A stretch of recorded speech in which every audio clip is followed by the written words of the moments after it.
Hello प्यारे बच्चों, मैं आशीष सर अपने यूट्यूब चैनल आशीष मैथ्स में आप सभी का स्वागत करता हूं। आइए आज कक्षा 10 का पाठ 4 देखते हैं, जिसका नाम है द्विघात समीकरण।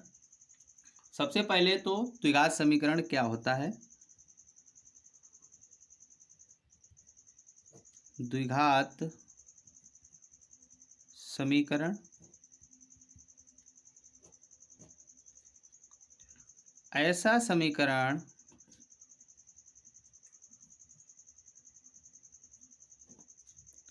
जिसमें चर की अधिकतम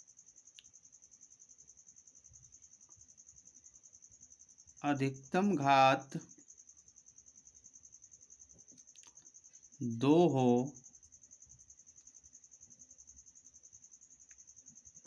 द्विघात समीकरण कहलाता है। तो द्विघात समीकरण ऐसा समीकरण जिसमें चर की अधिकतम घात 2 हो द्विघात समीकरण कहलाता है। तो ऐसा कोई भी समीकरण हो जिसमें चर की अधिकतम घात 2 हो तो वह रैखिक द्विघात समीकरण कहलाएगा। जैसे लिखा हो, जैसे 2x² + 4x + 1 बराबर 0। इसमें यहाँ पर देख सकते हैं, ये फर्स्ट वाला पार्ट एक बहुपद है 2x² + 4x + 1, और इसमें चर की जो अधिकतम घात है वो 2 है, इसलिए यह द्विघात समीकरण है। उसके बाद आते हैं द्विघात समीकरण का व्यापक रूप।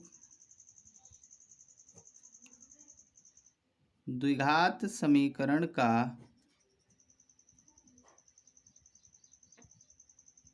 व्यापक रूप।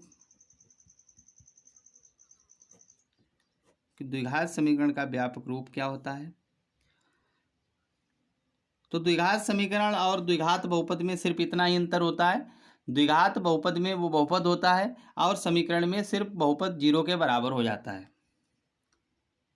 ax² + bx + c बराबर 0, ये है हमारे द्विघात समीकरण का व्यापक रूप।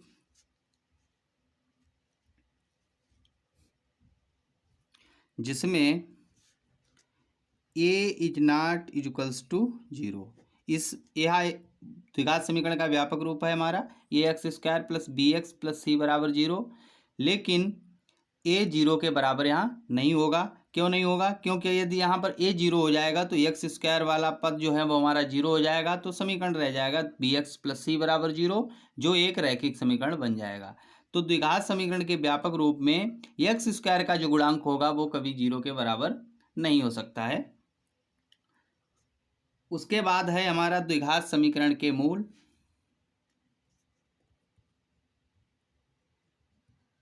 द्विघात समीकरण के मूल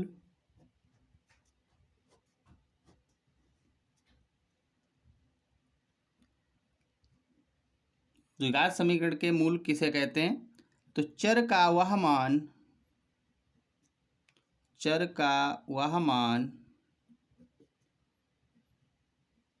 जिससे समीकरण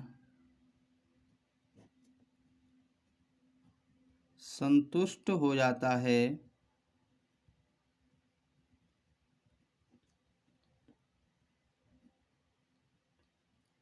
समीकरण का मूल कहलाता है। चर का वह मान जिससे समीकरण संतुष्ट हो जाता है, समीकरण का मूल कहलाता है। यहाँ पर द्विघात समीकरण है चूंकि ये, तो यहाँ पर इसके मूल 2 होंगे। रैखिक समीकरण का मूल 1 होता है अधिकतम, और किसी भी समीकरण के मूलों की संख्या उसकी चर की घात पर निर्भर करती है, यदि किसी समीकरण की चर की अधिकतम घात 4 होगी तो उसके 4 मूल होंगे, यदि 3 है तो 3 मूल होंगे, यदि 5 हैं तो 5 मूल होंगे। इस प्रकार आप प्रश्नावली 4.1 की ओर चलते हैं, जिसमें पहला क्वेश्चन है आपका, निम्नलिखित समीकरणों में कौन सी द्विघात समीकरण है। इसमें क्वेश्चन दिए गए हैं, अभी 2 पार्ट है हमारे में। पहला है x square plus 3x minus 5 equals to 0। यहाँ पर बताना है कि जो फर्स्ट वाला है द्विघात समीकरण है या नहीं। तो आइए चेक करते हैं। यहाँ पर देख सकते हैं चर की अधिकतम घात 2 है।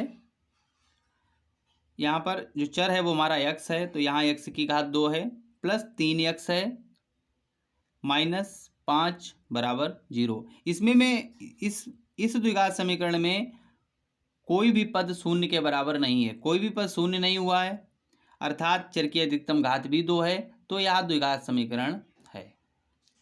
तो लिख देंगे फर्स्ट का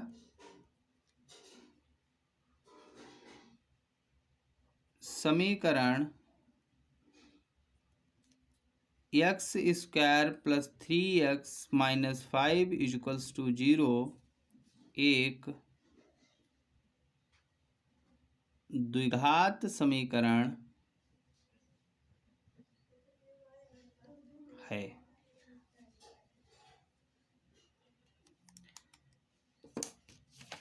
इसी प्रकार सेकेंड क्वेश्चन है हमारा, x minus 2/x equals to x square. अब इसको हमें पता करना है कि द्विघात समीकरण है या नहीं है। तो इसके लिए पहले इसको थोड़ा सॉल्व करेंगे। x minus 2/x equals to x square, तो यहाँ इसका हर एक ले लें तो एलसीएम हमारा x आ जाएगा। तो x से x में डिवाइड किया तो x आया, भागफल का अंश में गुणा करेंगे तो यहाँ एक्स स्क्वायर हो जाएगा, माइनस का 2 इक्वल्स टू एक्स स्क्वायर।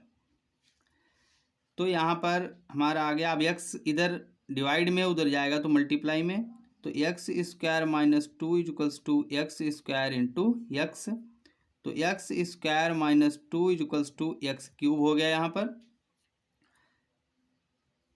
अब एक्स क्यूब को इधर ले आएँ तो माइनस का x cube plus x square minus 2 equals to 0। आप देख सकते हैं यहाँ पर इस समीकरण में एक्स क्यूब आ गया, अर्थात ये समीकरण हमें प्राप्त हो गया है, लेकिन इस समीकरण की अधिकतम घात जो है वो हमारी 3 है, जो कि क्योंकि द्विघात समीकरण की अधिकतम घात चर की 2 होती है, यहाँ पर 3 आ गई है, अर्थात यह द्विघात समीकरण नहीं है। तो लिख देंगे दिया गया समीकरण एक द्विघात समीकरण नहीं है, द्विघात समीकरण नहीं है।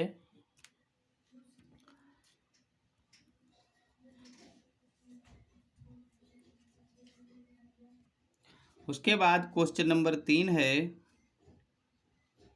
√2x square minus √3x plus 1/2 बराबर 0।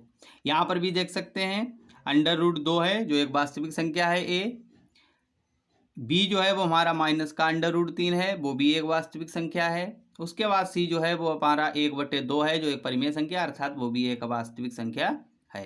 तो ये भी सही है। उसके बाद जो चर है वो हमारा x है, यहाँ पर एक्स स्क्वायर भी है, x भी है, अर्थात इसमें a b c, अर्थात ये एक्स स्क्वायर भी है, bx भी है और c वाला भी पद है, और चर की अधिकतम घात 2 भी है।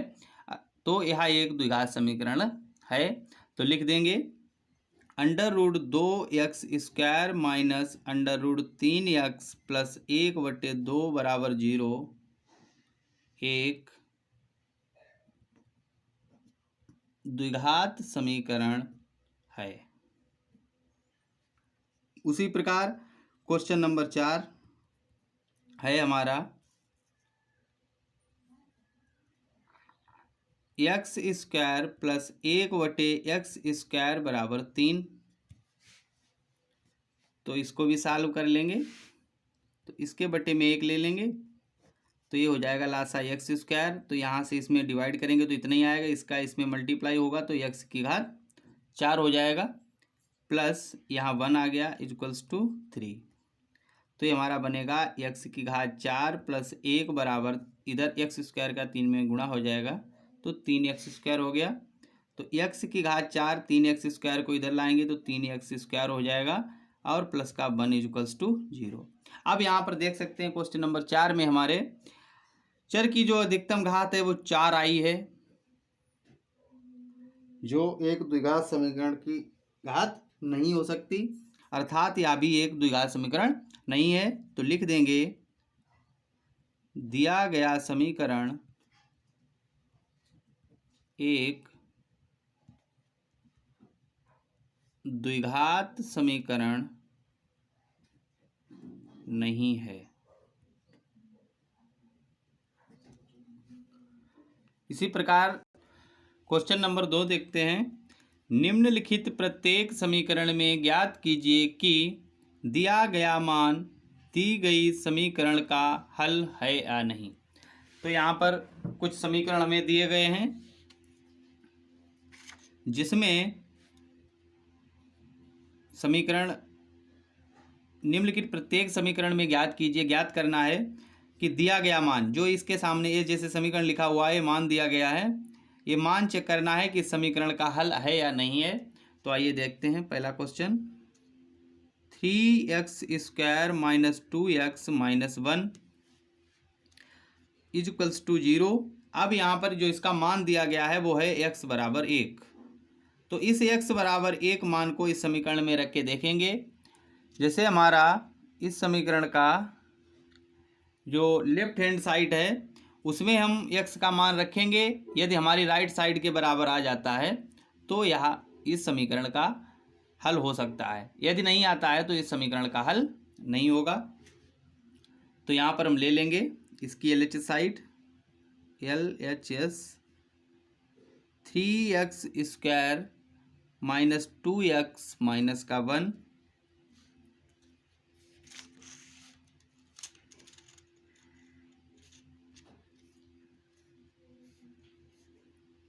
तो यहाँ रखेंगे x बराबर 1 रखने पर,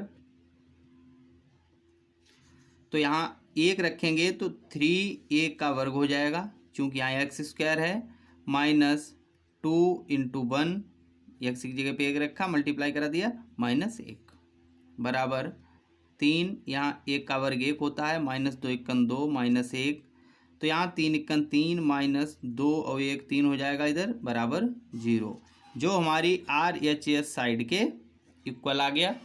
अर्थात यह x बराबर 1 इस समीकरण का हल होगा। तो लिख देंगे x बराबर 1 समीकरण का हल है। x बराबर 1 जो है वो इस समीकरण का हल होगा। उसके बाद सेकेंड क्वेश्चन है 3x square minus 2x minus 5 equals to 0, जिसके दो हल दिए गए हैं यहाँ पर, x बराबर 1 और x बराबर 5/3। ये चेक करना है अभी, सॉरी हल नहीं है, ये जांच करनी है कि हल है या नहीं है। क्वेश्चन है 3x square minus 2x minus 5 equals to 0। तो एक बार ये x बराबर 1 रखना है और एक बार x बराबर 5/3 हमें रखना है। तो इसकी LHS साइड ले लेंगे, तो ये हमारी आ जाएगी 3x square minus 2x minus 5 equals to 0। तो लिखेंगे x बराबर 1 रखने पर, तो जब हम 1 रखेंगे तो यहाँ आ जाएगा 3 1 का वर्ग हो जाएगा, माइनस 2 गुणे 1 माइनस 5, सॉरी 0 LHS साइड में नहीं आएगा, बराबर 3 1 का वर्ग हमारा 1 हो जाएगा, 2 1 2 माइनस 5, तो 3 1 3 माइनस 5 2 7 हो जाएगा, बराबर माइनस का 4 आ जाएगा, जो हमारी RHS के बराबर नहीं आया है। उसके बाद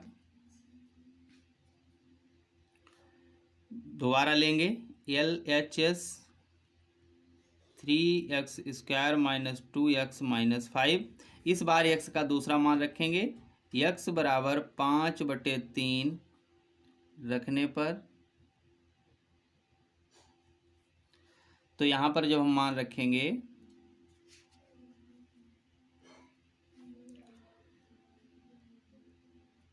तो 3, यहाँ 5/3 का वर्ग हो जाएगा, माइनस 2 गुणे 5/3 माइनस 5 बराबर 3 गुणे 5 का वर्ग हमारा 25 आ जाएगा, 3 का वर्ग 9 आ जाएगा, और 5 दूना 10/3 हो जाएगा ये, और माइनस 5 इसके बटे में भी हम एक मान लेंगे। ये 3 इक्कन 3 3 3 9 कट जाएगा, तो ये इधर आ गया 25/3 माइनस 10/3 माइनस 5/1। उसके बाद तीनों का लासा ले लेंगे तो 3 आ जाएगा, यहाँ हो गया 25 माइनस 10 माइनस, यहाँ 1 है, दोनों जगह लासा समान था तो वैसे ही हमने अंश को हर समान था इसलिए अंश को लिख लिया। तीसरे में 1 है हर, तो 1 3 3, 3 भागफल आया, 3 का 5 में गुणा करेंगे तो 15 आ जाएगा, बराबर 25 और 10 और 15 ये भी 25 हो गया बटे 3, बराबर आ जाएगा 0/3 बराबर 0, जो हमारा RHS के बराबर है। अर्थात x बराबर 1 जब हमने रखा है तो जो द्विघात समीकरण की का LHS सॉल्व किया हमने तो RHS के बराबर नहीं आया, लेकिन दूसरा मान रखने पर अर्थात x बराबर 5/3 रखने पर ये आ गया। तो लिखेंगे x बराबर 1 समीकरण का हल नहीं है, परंतु x बराबर 5/3 समीकरण का एक हल है। इसी प्रकार से सेकंड में और भी पार्ट हैं, सब हो जाएंगे, इसी तरीके से किए जाएंगे। क्वेश्चन नंबर 3 है हमारा, k का मान ज्ञात कीजिए जिसके लिए x बराबर a द्विघात समीकरण x² minus x whole half into a plus b plus k बराबर 0 का एक हल है। x बराबर a जो है वो इस समीकरण का एक हल है, तो समीकरण में x की जगह पे a रखने पर समीकरण 0 के बराबर होगा, अर्थात संतुष्ट हो जाएगा। तो समीकरण है x² minus x a plus b plus k equals to 0। लिखेंगे चूंकि x बराबर a समीकरण का एक हल है, अतः x बराबर a रखने पर, तो यहाँ पर a रखेंगे तो a का वर्ग हो जाएगा, माइनस a प्लस b हो जाएगा, प्लस k बराबर 0 हो जाएगा हमारा। तो यहाँ पर a² माइनस ब्रैकेट खोलेंगे तो यहाँ a² हो जाएगा, यहाँ माइनस का ab प्लस k बराबर 0 हो जाएगा। यहाँ पर a² माइनस का a² कट गया, बचा हमारा माइनस का ab प्लस k बराबर 0। यहाँ से यदि हम k का मान निकालें तो आ जाएगा हमारा माइनस ab उधर जाएगा तो प्लस का ab है जो हो जाएगा। अब यही हमें निकालना था, अर्थात हमें k का ही मान निकालना था, हमारा आ गया। तो इस यहाँ इसमें k का मान k बराबर ab होगा। क्वेश्चन नंबर 4 है हमारा, यदि x बराबर 2/3 और x बराबर -3 समीकरण ax² plus 7x plus b बराबर 0 के हल हैं, तो a और b का मान हमें ज्ञात करना है। चूंकि ये दोनों इस समीकरण के हल हैं तो दोनों को रखने पर समीकरण संतुष्ट होगा। समीकरण है हमारा ax² plus 7x plus b बराबर 0। तो सबसे पहले x बराबर 2/3 रखेंगे, तो x बराबर 2/3 रखने पर तो हमारा आ जाएगा ए गुणे 2/3 का वर्ग प्लस 7 गुणे 2/3 प्लस बी बराबर 0। तो यहाँ आ जाएगा 2 का वर्ग 4 हो जाएगा, तो 4a/3 3 9 प्लस 14/3 प्लस बी बराबर 0 हो जाएगा, अर्थात 4a/9 प्लस बी बराबर प्लस 14/3 बराबर 0 हो जाएगा। इसको डाल लें हम समीकरण 1। उसके बाद अब हम रखेंगे x बराबर -3, तो समीकरण है ax² plus 7x plus B बराबर 0। रखेंगे x बराबर -3 रखने पर हमारा आएगा a -3 का वर्ग प्लस 7 गुणे -3 प्लस b बराबर 0। तो 3 का वर्ग 9 हो जाएगा, तो 9a प्लस बी माइनस का हो जाएगा 7 × 21 बराबर 0, समीकरण 2। अब चूंकि हमें 2 समीकरण प्राप्त हो गए हैं ए और बी में, जो हमारे रैखिक समीकरण हैं 2 चर वाले, तो इनको हम सॉल्व कर लेंगे। अब यहाँ पर b प्लस का, यहाँ भी b प्लस का जोड़ने पर तो कटेगा नहीं, लेकिन घटाने पर कट जाएगा। तो समीकरण 2 से समीकरण 1 घटा देंगे, लिखेंगे समीकरण 2 से समीकरण 1 घटाने पर, तो जब हम समीकरण 2 से 1 घटाएंगे तो हमारा आएगा 9a प्लस बी माइनस 21 बराबर 0, ये समीकरण 2 हो गया हमारा। उसके बाद 4a/9 प्लस बी प्लस 14/3 बराबर 0, ये समीकरण 2 हो गया हमारा। जब हम घटाएंगे तो चिन्ह बदल जाएंगे, माइनस का हो गया, ये माइनस का हो गया, ये माइनस का हो गया, बी से बी हमारा कैंसिल हो गया। तो यहाँ 9a से घट जाएगा 4a/9, और इधर है माइनस का 21 और माइनस का 14/3 बराबर 0। तो यहाँ पर इसके बटे में 1 ले लेंगे, तो ये हो जाएगा 9 लासा हो गया हमारा, 1 नेमा 9, 9 नेमा 81, ये हो जाएगा माइनस का 4a बराबर, इन सबको उधर भेज देंगे तो 21 प्लस 14/3, इधर भी 1 लासा ले लें। अब 81 से हम 4 घटा देंगे तो हमारा बचेगा है 77a/9 बराबर, इधर भी लासा 3 हो जाएगा, तो 1 × 3 21 × 63 हो जाएगा, प्लस का 14, तो यहाँ बचेगा 77a/9 बराबर 4 3 7 6 1 7, इधर भी हो गया 77/3। तो यहाँ पर हमारा आ जाएगा, तेरे गुणा कर देंगे तो 3 गुणे 77a बराबर 77 गुणे 9, तो a बराबर आ जाएगा 77 गुणे 9/3 गुणे 77, तो 77 × 77 77 × 77 3 × 3 3 3 9।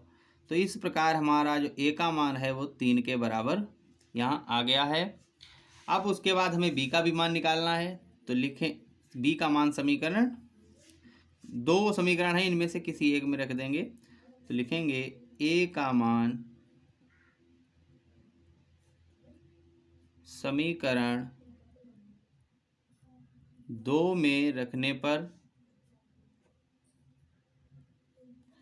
तो a का मान जब हम रखेंगे समीकरण 2 में तो 9 और a का मान है 3, तो 3 हो जाएगा, प्लस b माइनस 21 बराबर 0, तो 9 × 27 प्लस b माइनस 21 बराबर 0।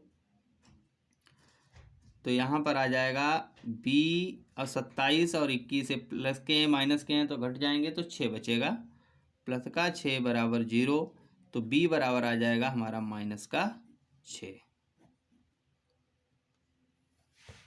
ये इस प्रकार इसके इस प्रश्नावली में शेष 2 क्वेश्चन रह गए हैं, बिल्कुल सेम इसी तरह हैं जैसे हमने क्वेश्चन नंबर 3 और 4 करवाया है। उसके बाद फर्स्ट और सेकेंड जो क्वेश्चन करवाए थे उसके भी बहुत से पार्ट अभी शेष हैं जो आप लोग स्वयं करके देखना। अगर यदि कोई क्वेश्चन नहीं होता है तो आप हमारे कमेंट बॉक्स में ज़रूर लिख के भेजिएगा। उसके बाद यदि आपको हमारा लेक्चर अच्छा लगा हो तो सब्सक्राइब कर दें और बेल आइकन को ज़रूर प्रेस कर लें और सब्सक्राइब करें।